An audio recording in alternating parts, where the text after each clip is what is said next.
So what narcissists try to do, they try to get other people to fulfill the functions that they miss internally. If they don't fully regulate their sense of self-worth, they ask others to do it for them.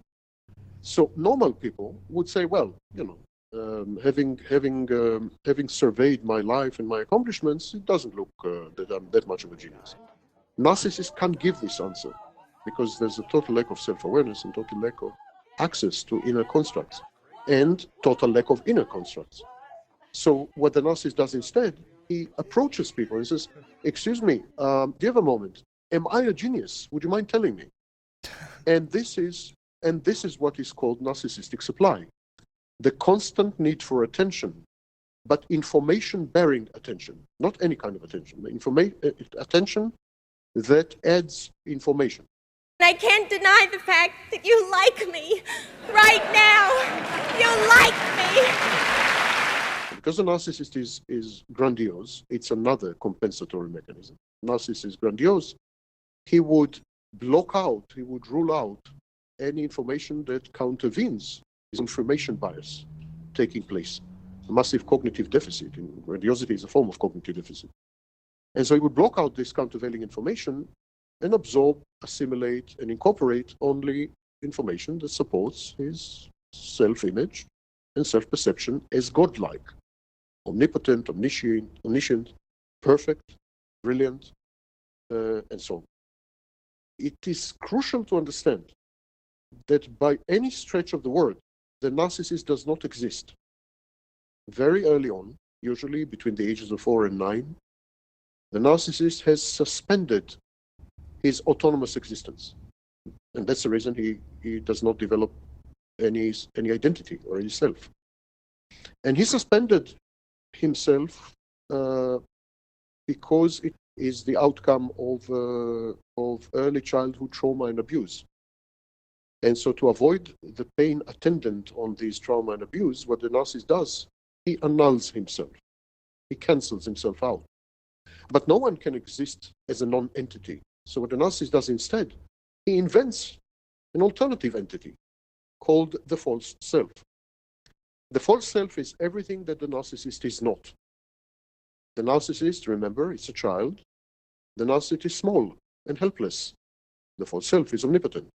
The narcissist cannot predict the behavior of his tormentors and abusers. The false self is omniscient, all-knowing. The narcissist is told by his caregivers and so on that he is a bad, unworthy object or a failed object or whatever. The false self is, of course, brilliant and perfect to absorb the pain and the hurt and acting as a decoy, acting as a firewall, if you wish to use a contemporaneous metaphor. So the false self firewalls the narcissist, and yet behind the firewall, there's no computing device. There's nothing there. There's only a void. And inside the void, somewhere in the recesses of the void, there's a tiny, fossilized, ossified child, wounded, bleeding, and dead to all intents and purposes. So it is the false self that is interacting with the world. That's the interface. But because the false self is false, by definition, and it knows that it's false, it needs people, other people, to tell it that it is not false. The false self, precisely because it is cognizant of its own falsity, it knows it is a prevarication. So it wants people to tell it, well, actually, you're not false. It's true. You think you're omnipotent, you are. You think you're omniscient, you are.